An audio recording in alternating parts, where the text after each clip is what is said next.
haven't checked my email in over a year. And beyond not checking my email, I haven't actually gone in and scheduled anything with someone else where I had to go back and forth in a long time as well, maybe over a year as well. If technology can do that, what else can it do? How can I automate the crap out of all of this? And so I went on a journey and I automated that 16-hour, 18-hour process down to 2 hours a week. Get out a sticky note right now, pause the podcast, get out a sticky note, you've got it ready.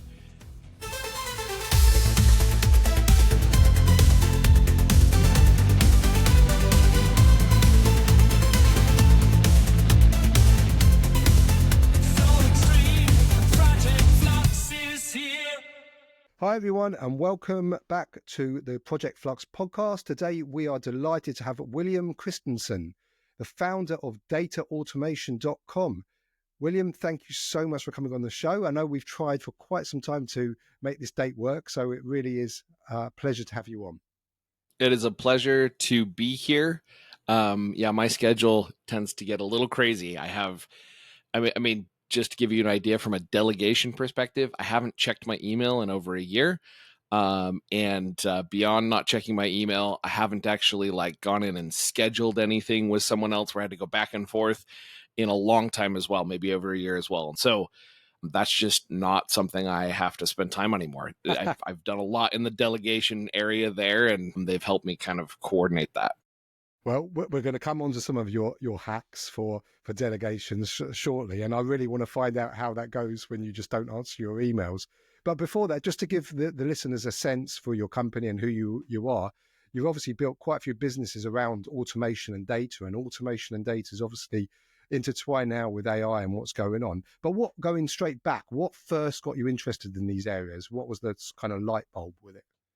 Man, so I got invited to be the low man on the totem pole at an advertising agency. Right. So think like a clerical, like just a clerk kind of person. Mm-hmm. And at that agency, when I walked in there, they said, okay, here's a spreadsheet. And I mean, if we really sit down and talk about it, spreadsheets are the backbone of business, which Absolutely. Nobody wants to hear that. But I mean, especially the technological guys, the guys like me who are way advanced and done all this stuff, we just want to shake our heads when anybody says spreadsheets are the backbone of business. But if you go inside any business, construction business, whatever business, there's a spreadsheet. Absolutely. And probably more so for construction than other industries. Yeah. So what I've discovered is that those spreadsheets are literally the guts of how the business works, and how they interact with each other is how the business fails or succeeds. Because a spreadsheet represents the project list, represents the budget, represents, I mean, you name it, important thing in the business. Like if you were to say, what's the most important thing to a project manager in the construction business, what would it be? Well, it's data, isn't it? And it's the schedule. Well, I'm actually just curious. So forget the data thing for a second. What would be the most important thing for a project manager in the construction industry? It's cost and time. So your schedule and your budgets. Your budgets. I'll bet you, £1,000. If we're throwing it in your realms, I'll bet you £1,000. That's in a spreadsheet. Yeah, it is. And do you know what's worse? It's not just companies, it's governments. I mean, in the UK, a few years back when we had COVID, do you remember that big hurrah that happened, Yoshi, when the whole thing fell down because we found out the government's database on COVID was based on an Excel spreadsheet. Yes. And they run out of cells. So, I mean, this is such a common thing that we go through, and it's the way the world works. A spreadsheet is the most common way to organize data. My wife and I were looking at the tasks around the house, and we're trying to figure out okay, who's going to do what. And we found this really cool game. I'm actually going to give it a shout out. It's called The Game of Fair Play. So if you and your wife are trying to figure out how to split up the tasks, it's a game that facilitates this very difficult conversation. Worked great. Where did we put it? Right after we did the game? Excel. In a spreadsheet. Of course. So you just think about how to organize yourself. And so you asked me, the thing that stemmed this whole spreadsheet conversation was, how did I get started? Well, being the low man on the totem pole, I was given the beautiful opportunity to do 18 hours a week of copying and pasting. That's where a lot of people start. So it was like, here, Will, all of these cells in this spreadsheet need to be copied over to this spreadsheet, and you need to match them up with these cells. And so I am inherently, I'm allergic to like manual, over and over sorts of things. I've always been that way. My dad told me that I made a diagram of this ginormous machine that would reach back behind the house and suck the garbage out of the garbage can so that I didn't have to take the garbage can to the curb. Like, this was a much better idea, Dad. Like this ginormous machine that would go over the back and just, I suck do like that. I think yeah. there's something in that. Right. There's something there, Will. There's something there. I mean, it was just such a pain to have to take that dang garbage to the curb every freaking week. Well, that drive for invention and eliminating the mundane really got kicked up. Like you can imagine, when I was given 18 hours a week, it was like that was on fire. Well, I remember figuring out, okay, if I put this spreadsheet and I copy this sheet over to this sheet and I get this going, I got this column of data over here, but I want to move it and match it over with this. It's like, it was like a situation where I had like, here's all the campaigns or all of the stuff for each client over here, but here's all the list of clients and I got to go match them up. Well, so I'm over there doing it manually. And I walked into my boss's office and I was like, hey, I figured out a way to speed this up a little bit, but this whole matching process is driving me crazy. Yeah. And he goes, do you know what a VLOOKUP is? And I said, well, yeah, I took that college class, but I don't know how the freak that's supposed to work. I mean, right? Like, did you actually go in and do anything with that? No, and then as soon as you learn it, you forget how to do it unless you're doing it all the time, right? Well, if you look up, you feel like you're a pro. Well, so here's the thing. We sat down and he shows me the VLOOKUP. And all of a sudden, the thing I was doing manually, like going and manually looking up the clients and comparing to them to the campaigns, like, because that wasn't a contract, right? Like, or I was having to go back to the campaign dashboard and read the names next to them so that I could like connect those dots. I automated the whole dang thing. I was like, boop, and it just filled itself out. And I was like, snap. Yeah. Wait a light bulb second. moment. That was that light bulb moment. Like, if Excel can do that, and what I didn't realize is what I was really saying to myself is, if technology can do that, what else can it do? Like that like opened my mind to the creative realm of how can I automate the crap out of all of this? Yeah. And so I went on a journey and I automated that 16-hour, 18-hour process down to 2 hours a week. And it was, I mean, Excel that would open up web browsers, that would log into different places and download spreadsheets. And I'm not saying that everybody needs to go that far. Yeah. But I taught myself to code because I was so passionate about making it so that I never did this stupid 18 hours. Like, think about it, like 18 hours of my life every freaking week. That's a significant percentage of my time doing something brainless. Yeah, and so the listeners to this podcast, there'll be people who go through that same process over and over again with financial reporting or scheduling. And the number one kind of pushback I get is, oh, I just haven't got time. I haven't got time to do that, because you've got to invest some time initially in the automation process and getting yourself upskilled, right? But man, does it pay off, doesn't it? Well, so that's actually fascinating, James, because to go as far as I did, I probably spent upwards of 360 hours teaching myself how to automate this thing from 18 hours down to 2. So let's just, and that's a rough estimation that I've come up with over the years as I've told this story, because I've been on podcasts like this one for over 10 years talking about this first time that I did this, because the first time that I automated that was back in 2010. So 14 years ago, I was facing this challenge of trying to get around this Excel spreadsheet thing. And that's when I taught myself how to automate in Excel. And then I taught myself how to automate in Zapier and all of these other crazy tools that are out there. But if you look at it, 360 hours, divide that by 16, because remember, 18 hours down to 2 hours, right? So how many months, or excuse me, how many weeks does that take? It's Crazy. 22 weeks is all. 22 weeks. So if you go 22 weeks and then you convert that, 5.5 months, and I got all of that time back and then some. It's like an ROI you would do on, whenever you put an investment in for cost, there's always an ROI. But why don't people do ROIs on their time? It's like an ROI you would do on, whenever you put an investment in for cost, there's always an ROI. But why don't people do ROIs on their time? And this is why exactly. And now with what's happening, well, before we go on to AI, actually, can we talk? You mentioned Zapier there. I love Zapier. Yeah. Let's talk automation for a second, because I have a hack here, James, that I haven't, like you mentioned. These guys just get so frustrated because they're like, I've been down the automation rabbit hole and I didn't win, and I don't want to go try that again because I spent 5 hours trying to automate this thing and I didn't even finish it. Like I couldn't even figure out how to do it. There would be two things I would ask them. One, did you use AI to try to help you automate that? Like ask it questions about like the right platform to automate.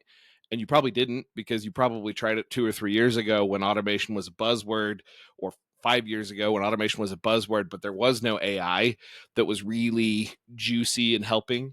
So use Perplexity, perplexity.ai.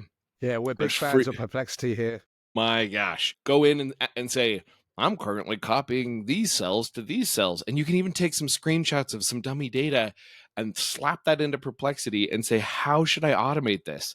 And the dang thing will search the internet for you and spit back out results. Like you don't even have to be good at Google anymore, right? Like we have a professional Googler as well, haven't they?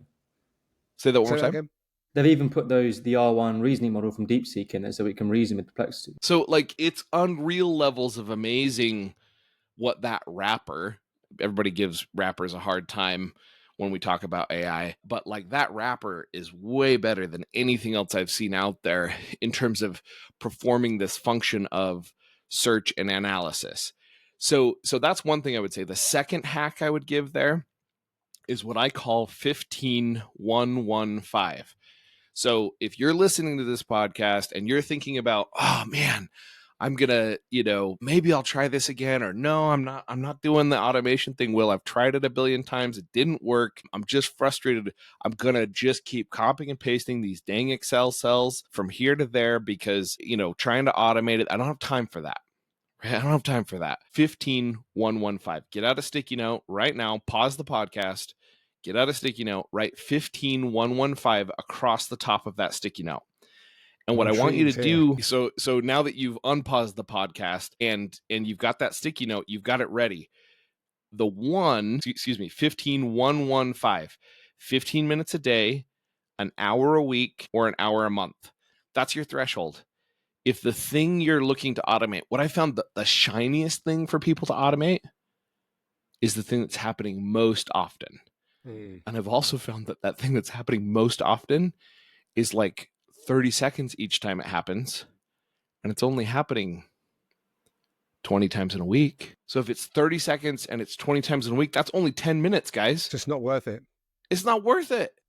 It's not worth it, even though it feels worth it, because those 30 seconds are excruciating. Yeah. And even if your attention it's like you don't differentiate on your task list between a 30-second task or an hour task, do you? It's like a psychological thing going on there. Exactly.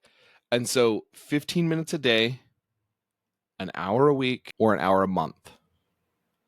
If it's more than any of those, that's when you can start automating. Now, you may have, if you're doing the math, if you're thinking through 15-1-1, okay, 15 minutes a day, 1 hour, 1 hour. Wait a minute, Will, what's this last 5? 5 times manually. I used to just, my methodology was 15-1-1. Mm-hmm. I added the 5 because I found that people were going in and they were like, cool, I found something. And they would go try to automate it and they couldn't because they hadn't done it 5 times manually yet. They had no idea the ifs, the thens, any of that crap that would like they were like, oh yeah, but this is so annoying. Wouldn't it be cool if I automated that? That's the motivation. Well, now go do the hard work to actually figure out how to do the thing that needs to get done. Because guess what? Automation, well, back up. With AI, it's going to get to a point where it can figure crap out. But we're not there yet. It's not, even AI is not to a place where you can say, here, automate this for me. Zapier's working on it like crazy. Like I've been playing with Zapier and the AI integrations. They're pretty pretty robust. Yeah, it's crazy the level of things that they're the agents, I mean, Wade Foster really understood more of where this was going, I think, than a lot of the world did a year and a half ago. He had a huge layoff where he laid people off to get focused on AI. He was like, we are positioned incorrectly, and he reallocated resources inside his company. And I mean, just amazing what he did for his employees, even the ones he let go. Like, he had a program to help them get This is the boss of reallocated. Zapier, is it? Yep, this is the boss of Right. Zapier. I've met him in person. He's a freaking cool dude. I But I bet. think the thing that I want to toss out there for you guys, and the thing that I'm really trying to impress into the minds of the users, 15115.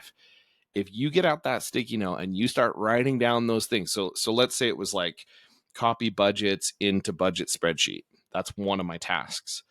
Let's say that thing takes you, an hour and a half each week. Bingo. Like you've got one, right? And the reason is because if you do the math on that thing, it's costing you a fair amount of money each year to make that thing happen. You And have then to. The 5 is you have to do it 5 times manually before you automate it, so you understand the bingo. process. So Is you that right? wrote down, copy the budgets into that spreadsheet, and then you put a little dash, and then you start putting a tally mark next to it until you get to 5. Once you get to 5 tally marks, then it's time to automate, delegate, or eliminate, which is the podcast that I run. Automate, delegate, eliminate. Yeah, let's talk about that for a second then. So, Will has his own podcast, as he says, automate, delegate, eliminate. So, can you just tell us those 3 buzzwords? They get people quite excited because that basically means you don't have to do something. And we're all inherently lazy, aren't we? That's what this is all about. We all want to spend more time sitting on our bums. Well, what's actually interesting is I found that sitting on my bum is exciting, except for that when I actually get enough time sitting on my bum, I really get annoyed. And so what I've Yeah, I really mean, discovered is sitting on your bum is what is valuable, but what's really valuable is focusing on what matters most. Yeah. Our families, our connections, our relationships, that which so a good friend of mine said, I work to live, not the other way around. I don't live to work. Yeah, so true. And there's so many people running around what I call with their hair on fire. They haven't got time, and they make themselves believe that this is just the norm, but it doesn't have to be. It Does doesn't not have have to to be be. at all. And especially in our industry, because it's very reactive. A lot of people listening to this podcast will be in infrastructure or energy or construction, and it's very reactive because of that. But a lot of the hacks that you're talking about in terms of automation, delegation, and elimination, yes, you've got the actual physical hacks, but it's a mindset as well, right? I find that there's a lot of people who have got a kind of barrier against it for many reasons. There's fear around automation and AI because they think it's going to replace their jobs or it's going to. So, can we talk around that for a minute? Yeah. Do you see the Yeah. same thing? So let me give you those buzzwords again. Automate, delegate, eliminate. And the reason I say automate, delegate, eliminate is because you can take that task. I'm copying and pasting these things into a spreadsheet, and you give that to Perplexity and you say, make me a plan to automate this. What tools should I be using to automate this? How could I do this in stages? I'm a novice at automation. How can I make me a plan that makes it so that this is easy to automate? And you may even ask it, like, on a scale of 1 to 10 in comparison with these other 3 tasks that I gave you, how difficult is this going to be to automate? And then only focus on the ones that are 4 or less, right? Like there are things that are way easier to automate than other stuff. And then ask it the question, should this be automated, or should this be delegated, or should this be eliminated? And what questions should I be asking myself to do one of those 3 things? And so my experience is everything you're doing in your business, once you've done it 5 times manually, you can say, should we even be doing this? Guess what? You can free up some of your time just by eliminating it. Is it actually contributing to the bottom line? But it's surprising how many times that happens. You look at it and go, why are we even doing this in the first place? yeah. Well, The interesting thing as well is that I guess you could use AI to help you with that decision criteria as well, right? yep. Oh, yeah. And the cool thing is, because Perplexity has access to the internet, like when you ask it, should I eliminate this task? It's going to say, well, here's 5 people who did and how it worked out for them, right? Like it can really go that deep and give you more knowledge around some of those different pieces. And so, like, yes, we go there. So let's talk about some of that fear you mentioned. From a fear standpoint, let's say that you're like, man, I don't really want to get into this AI thing because I'm going to automate away my job. Yeah, there's a lot of that. Well, remember, I had a job where how many hours were we working a week? 40? Something like that. Half of the whole dang job was doing this copying and pasting thing, 18 hours every week, right? And I automated away 16 of those 18. So what did you replace with that, Will?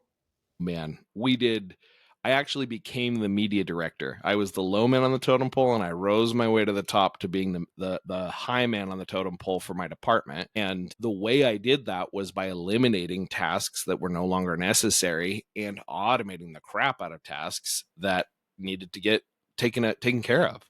Because I find it a very interesting concept, because I always find that people want to automate part of their task, personal or within their work, because they want to free up more time. Let's say it's to be more family, not to be as stressed out. But what I often find is the people that do it successfully end up doing more. So like when you said, when you're sitting on your bum and then you feel annoyed because you still want to be proactive, even though you've now got that time back.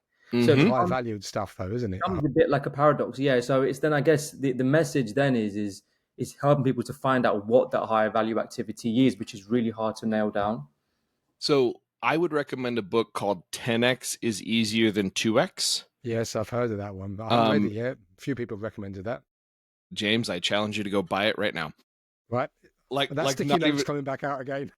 the sticky notes coming back out again. So that book is currently changing me. I'm about like 2 chapters into it, but the concepts have been drilled into me by multiple coaches. So one of the things that I would tell your guys, there's a good friend of mine, his name's Tom Esch. So Tom, Tom, Esch, Esch. And he's someone I'm recommending to jump on a podcast with you guys in the future, because all he does all day long is work with project managers at construction sites who are dealing with culture, delegation, challenges like that, and just like figuring out how to take this tough guy and create real conversations. And so his forte is going to be around that delegation quadrant of how to create a culture through everybody's accountable and they're actually wearing their hard hats when they're supposed to be and doing all of that kind of stuff. That's Tom's world. So the reason I mentioned Tom is because he is making tremendous impact, and he's doing it through coaching.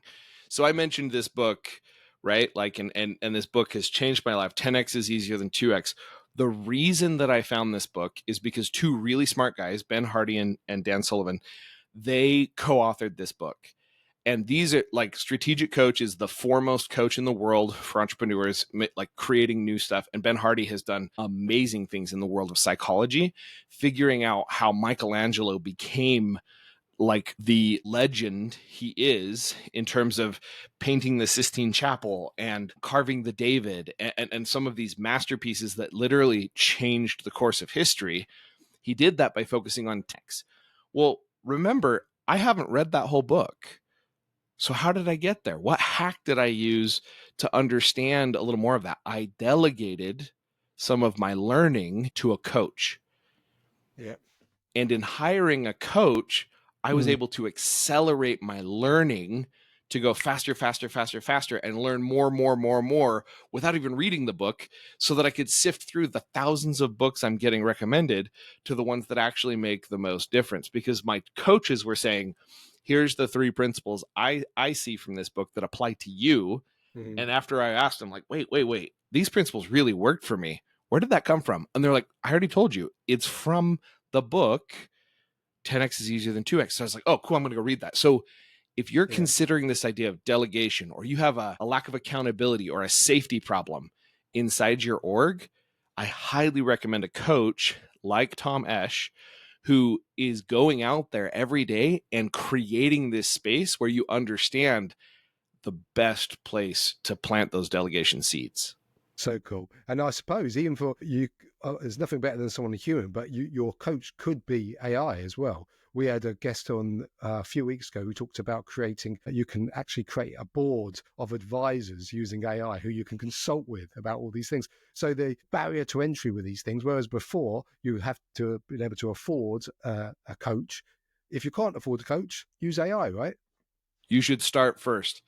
So I don't know if you guys have seen this yet, but it is kind of insane how good AI is these days. So this is ChatGPT 4. Or actually, I don't know. I'm actually curious. The advanced version, I'm not sure whether it's 03 or 01 or if it's a combination of I all of think it's them. 4.0. The advanced voice mode, I think, is Is 4.0. the isn't it? GPT-4 Turbo version, which There is you an go. advanced model, is a combination of the latest improvements and optimizations. Beautiful. So I'm going to interrupt you real quick here, ChatGPT. I actually have you live on a podcast right now. This is your not your first time that you've come to a podcast with me. Won't be the last. And you even have the British accent to boot here. So can you tell us, if I was a project manager in the construction space and I was looking to have someone coach me on the most common issues, what are the most common issues that, now that you've transformed yourself into a coach for a project manager at a construction company, now that you're looking at the world through that lens, what are the most common issues I'm running up against that you could coach me on? Absolutely. Happy to help. In construction project management, some of the most common issues include communication breakdowns, ensuring all team members are aligned and informed, time management, keeping projects on schedule despite unforeseen delays. 3. Budget overruns, managing costs and preventing financial surprises. 4. Resource allocation, effectively distributing manpower, materials, Okay, and so real equipment. quick, ChatGPT, Boom. ask me 3 questions that will tell me which of these problems I should focus on first. Sure thing. First, what aspect of your current projects is causing you the most stress? Second, where have you noticed the biggest delays or setbacks recently? Finally, what feedback have you received from your team or clients about areas needing improvement? Beautiful. And which of those 3 questions would you say is most important on a scale of 1 to 10? I'd say the first question about what's causing you the most stress is the most important, likely a 9. It often highlights the most pressing issue that needs immediate attention. So Amazing. the point there was that was not planned. Nobody asked me, hey, would you bring ChatGPT onto this call? And I like the British accent. You guys have got some That pretty was cool stuff just going a on there. lovely coincidence. Yeah. It actually was. I went through and I was like choosing. I was like, oh, I like that British accent. This reminds me of, like, yes.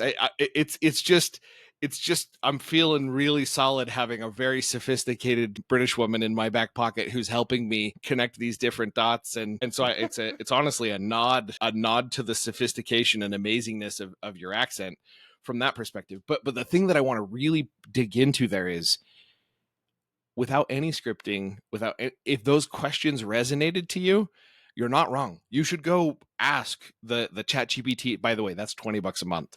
Yeah, it's crazy, isn't it? That automate, like that guy. And for 200 a month. So imagine if you were to go find a coach and you paid them $200 a month, you might get an hour or two, maybe, Yeah. if you were to go buy a coach. But on the $200 a month chat GPT Pro plan, it's version. unlimited. Yeah. And you've got the deep research feature that's just come out, so you can go and research something to a PhD level in seconds. We're playing Yes. around with that right now. It's mental. It's unreal, the level of stuff that's coming through their pipeline and connecting those different dots.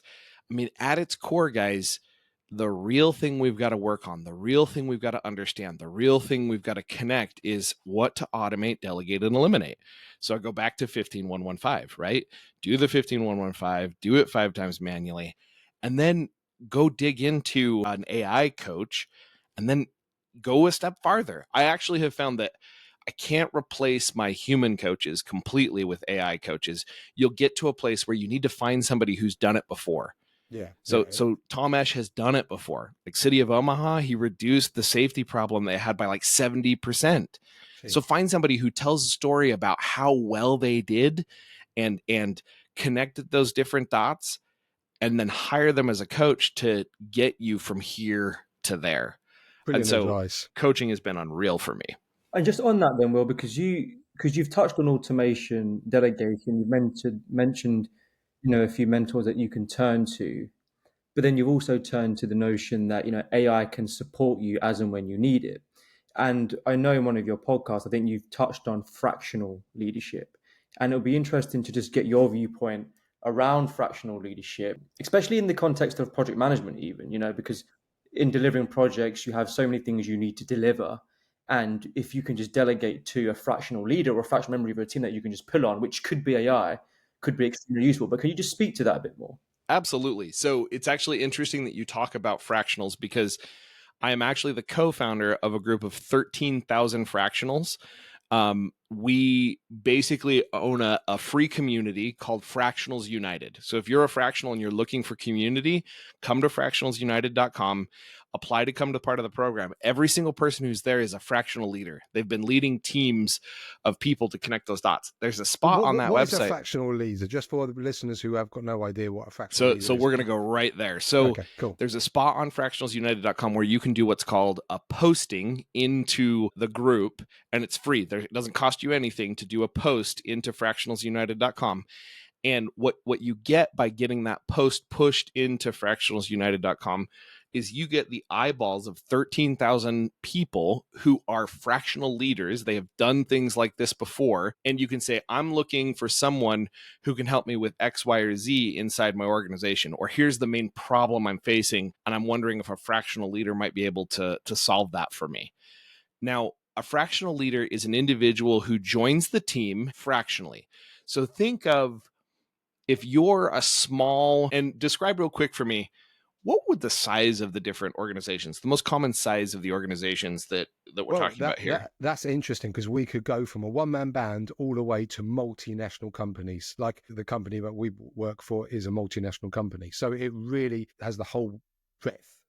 Okay, great. So if you've got the entire breadth, my experience is, if you start to consider, what role should I hire for next, or I need a strategic leader in this role, the business often can't afford that role before they need him. Meaning, we need to make enough money that we can hire somebody at $200K a year to handle that role. A fractional is somebody that you can hire for $50K a year instead of $200K a year, and they're working for 4 different companies at the same time. So it's a bit like a non-exec director, is it? It's that kind of thing. Tell me what's a non-exec director? A non-exec director is somebody who will sit on a board, but they won't necessarily own shares, and they will be in an advisory capacity, and it's normally part-time, like you say. It's Great question. So similar from the part-time perspective, but very different from the other sides. I've seen fractional leaders actually lead departments. So let's say that your organization is to a point where it needs, very hands-on. So like, they have direct reports, they're doing one-on-ones each week, they're connecting all of those different dots. So a fractional leader comes in, and it's a way for a company that's growing to grab someone and put them in that role while the role is small, and let it grow. And when it grows to the point where it's time to bring on a full-time person, sometimes they'll hire that fractional and bring them in a full-time capacity. And sometimes the fractional will help them hire the full-time person who's going to replace them. right. So it gets rid of that chicken and egg situation, doesn't it? Exactly. It is a solution to the chicken and egg problem of delegation when your company's growing and you need a space to go there. So fractionals is a fantastic resource, and I love that Yoshi brought that up. So in theory, then, if you leverage AI effectively and you can do your 40-hour work week in half the time, and you are a fractional leader offering half your time to a company, if you could deliver the return on investment or the save time you have from AI along with your 50%, you could effectively deliver a full-time person's job as a fractional leader. You bet. 100%. more. That's actually how many fractional leaders are making that sort of impact. So just to anecdotally tap on this, the thing that I'm focused on now is an entrepreneurial cloning machine. I made an entrepreneurial cloning machine. It's called Entrepreneur's Apprentice. And we physically clone you by bringing you an apprentice, a young entrepreneur who's super excited. So if you're an entrepreneur and you're completely overwhelmed, you can't keep up with the sales and the fulfillment side, you've gone out on your own, you're a fractional, you're trying to figure that out. That's what my entrepreneurial cloning chamber is built for, is to bring you in and physically clone you by giving you an apprentice, and then digitally clone you by using all of those AI assets to multiply your time and influence across all of your clients and build automation pipelines for business development and business management and client management. So, and that's a service you offer, is it? correct. Yep. Entrepreneur's Apprentice is a service I offer. We've grown by 800% in the last 6 months just using AI and using, my network to connect with individuals, getting on podcasts like this one and talking about this world of cloning yourself digitally. Yeah, and I find this really interesting because, James, we've discussed this before, and it's the idea that because of AI and the lowered barriers to entry, we would expect to see a lot more entrepreneurs now, as opposed to having such large organizations. Well, the Because micro company concept. micro company concept, right? It's So I happening guess, right and left. yeah, exactly. So my question for you then, Will, is because you're doing this, what have been some of the key standouts in this process that you've noticed? Because this is quite a novel concept. Yep. So there's a couple of different things I would say. One, a lot of times the place that a fractional leader starts is getting laid off. They've, the company shifted, the large organization didn't anticipate AI. Insert all companies everywhere. But like nobody anticipated that AI could do what it's doing right now in the way that it is. There are some people who did, and they're very rich now because they anticipated that and rode the wave. Zapier Those being of a good us one. who picked it up as it grew, and I mean I've been doing like deep research into how AI can affect my life for over a year and a half now. So I signed up in like March of 2023, I think. Long story short, I've been doing AI for a long time now, and I've gotten really far doing that. But to answer your question, Yoshi, in terms of like how you go there as a fractional or how you engage with fractionals or how this micro, can you give me that question solidly again? Yeah, for me, it's having been in the space now, and you're kind of building these fractional leaders. Can you give examples of what the people that you've worked with, the people that you've provided some of this mentorship to, in terms of this, you're recreating or a digital twin of an entrepreneur? Can you give some indication in terms of their experiences with it? Like, what have they fed back to you in terms of the output and the change that they've had in their Great lives? question. There's a book called Buy Back Your Time by Dan Martell. And this book is fantastic and would be fantastic for anyone, not just fractional leaders. Buy Back Your Time is literally about how, as a leader, you get back the time that you were spending on something so that you can really dig in and grow and have everything happen the way that it needs to happen. So my experience is in your job right now, you're doing 6 or 7 different things that you shouldn't be doing. Someone who is being paid less than you, someone you're leading should be doing that, or you should be eliminating it. So Buy Back Your Time is about figuring out how much your time is actually worth, and then going out and finding somebody who can do it 80% as good as you, because 80% as good as you, not done by you, is 100% freaking awesome, to quote Dan Martell. So Amazing.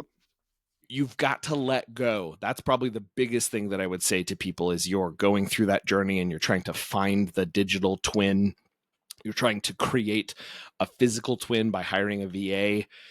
Like, you've got to let go. And Fear that goes is the back to the number culture one bit. reason why people don't let go of the task that's there. And my experience is if the task is failing, I've delegated before, Will, and it took me, I 7 hours to teach this guy how to do it and he still did it wrong.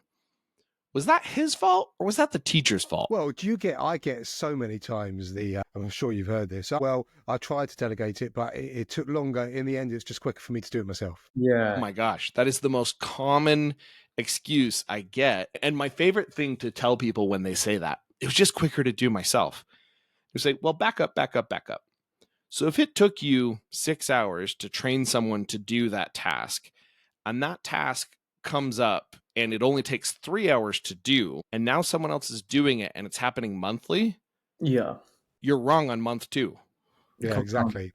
Right? Month 2, it just exceeded. So like people really forget about the long-term gains. Like, well, no, I'm not going to teach somebody that. It takes 6 hours to teach them and only 2 hours to do it. So I'm just going to do it. Well, if it happens weekly or monthly or daily, in any format, if it happens for that amount of time, you should be letting go of that and teaching someone for 6 hours. And my experience is, so this is Dare to Lead, Brene Brown, another book that I'll toss out there. I think I've We've got tossed we've out got like a lot to 6 put in the show books. notes on this Um, episode, which is great. so Dare to Lead by Brene Brown. And if you read Dare to Lead and you don't walk away thinking, man, I should hire Tom Esch, I'll be shocked. Because Dare to Lead is going to push you from a vulnerability standpoint and understanding how to communicate with your team. The concept she throws out there is paint done for me. So if you're a leader and you're giving a task to an employee or a team member or anybody on that job site, if you haven't painted done for them, meaning this is what done looks like, you haven't done your job. So true delegation is painting a full picture and using that phrase, allow me to paint done for you. Now, if you're a team member and you're getting delegated something, favorite question in the world, paint done for me. What does done look like? What does success look like? And there's something about using the phrase looks like or paint that creates this visual image. And there's something about when your brain goes into that visual space, it'll actually picture the success scenario. And then you can begin to ask yourself, okay, how do I get there? But if the vision hasn't been painted properly, nobody gets there. And so Because you've got a my different experience idea of is, where you're going. yep, the I find this really delegation interesting. principle. Like But that's the this biggest I find problem. really interesting because now then, because even again from a delegation perspective, and you're saying, you can if someone can't do a job that you've delegated them to do, is that a reflection on them or a reflection of you because you haven't painted the full picture, Bingo. right? Now I feel as though you can extrapolate this to and apply it within AI prompting, because you can get someone saying they've prompted an AI and they tried to get an output and they didn't like it. Now we know the way that We've heard that loads, haven't we? exactly right. So if you were to look at someone's AI prompt, and I like what you mentioned there, Will, because can you take this forward? Can you say on this instance, can you ask the AI can you give the AI a painted picture, Yep. and then will it give you a stronger response? So this actually just popped into my head. I'm going back into ChatGPT right now, and I'm going to go to ChatGPT, and there's a custom instructions section where you can put like, consider this before answering me at all times. I'm going to say, considering the book Dare to Lead by Brene Brown, I want you to always ask yourself, do I have a full picture of what done looks like? And if you do not, ask me, paint done for me, Will. What does this look like? Because I'm going to teach it to be a better delegatee, a better person that connects those dots. I go to my team all the time. Do me a favor. Would you go out and make more mistakes this week? And they look at me like I'm insane. What? You want me to make more mistakes? Yes. Because if we don't learn, we don't grow. And a mistake, a failure, FAIL, first attempt in learning. If you don't fail, you don't grow. If you don't grow, you're stagnant. And you might as well just go home and why are we even doing this to begin with? And so my recommendation would be to dig in and actually fail more in your automation world, in your delegation world, so that you can actually grow. Because And what I say otherwise, to people is you you're can just do, stagnant. if you're worried about doing that in your workspace, you can do that in a personal project and sort of try it out. And then there's nothing to lose. Yeah, you definitely. So I love, like, using AI is just such a powerful tool. And so if you're on a G Suite workspace, Gemini is totally integrated. So it's like already approved to some degree or another. Now, don't obviously just run around and use it willy-nilly, but Google Workspace is pretty common, and so is Microsoft 365. Both of them have AIs built into them. And so there's an easy way to get access. Outside of that, go to OpenAI, pay the $20 a month, and start. Like, I've had conversations with my wife, not my wife, with the AI, where I said, hey, I'm kind of upset with my wife about X, Y, or Z. Can you pretend to be her for a minute? And I just want to have this argument before I have this argument, right? Like I'm How did gonna. that work out? This is a great hack. I'll tell you what. I did that with an angry client situation. ChatGPT was harder on me than my angry client. Amazing. Like I had my angry client was the next day. ChatGPT grilled me, and I was way more ready for that conversation than I ever would have been because it role played with me. And the cool part The role was, playing is amazing. Any scenario you can think of, you can do a role play with. I need to fire a guy who's doing X, Y, or Z. Can you pretend to be that guy and get really angry when I fire you and walk through that? And I need to make sure that I offboard him in these, these three things need to be said. So don't keep asking me questions, keep getting angry until I've hit those 3 points, right? Like, it is so powerful to dig in that way. And guess what? No one needs to know that you had that conversation because it's sitting inside your personal ChatGPT. except that you've just told all the listeners of this podcast, but that's fine. Well, yeah, but then they'd have to hack my personal GPT to get access to it and have those conversations. But I think that's the powerful thing here is it's a really powerful role-playing assistant. It is. And people are still using it, as a few people have said on the show, as a souped up Google, and it's so much more than that. But we are going to, it's been an absolutely fascinating conversation. And honestly, we could go on for ages, but we are going to have to bring it to a close. So we really, really would love for you to come back another time, because there's obviously so much more that we can talk about. I would love to do a second conversation where we dig, because we went to AI. We talked a fair amount of them about those different things. We even talked some automation, but we spent a lot of time today on delegation. So there may be another 2 episodes that we could chat about some more on the automate and the eliminate side to figure out what questions you need to be to dig out of those. Well, we love follow-on episodes, so we'll definitely be in touch for that. But hopefully that gives our listeners enough to be getting on with. And there's all the links and all the books that you talked about. We'll make sure we put those in the show notes. And all we can say for now, Will, is thank you so much for giving up some of your time to come on the Project Flux podcast. It's been an absolute pleasure to talk to you. Yeah, it has been a pleasure. I know we were shooting for a shorter episode, but here we go. No, but it was important. It was important. We could have gone on much longer. And until next time, there will be a part 2. We can promise you that. Sounds great. Glad to be here. Project Flux is here. Just want to give a big shout out to our sponsors, Construct AI. For anyone interested in looking at Construct AI, the link's in our show notes. There's a free tier that you can play around with. Yoshi and I have been using it for a good year since it was originally launched, and we get a huge amount of value out of it. So I thoroughly encourage everyone to go onto the Construct AI site and have a play around. Cool. And guys, before we sign off, please don't forget to share, follow, and like all of our stuff. So that helps us to engage with you and understand a bit more about what you want, so we can bring it to your doorstep as early as possible. Project Flux is here. Okay, so if you were curious about that question I threw out there, like, hey guys, guess what? I haven't checked my email in a year. If you were like, oh my gosh, how did he do that? Or what, like, is he dying now? Like, what's going on? Pay attention to our next episode, which will literally be a lot about email and automation and these different sides, but we will dig into telling you how I've gone a year without, checking my email, and how we grew by 800% in the last 6 months without me checking my email.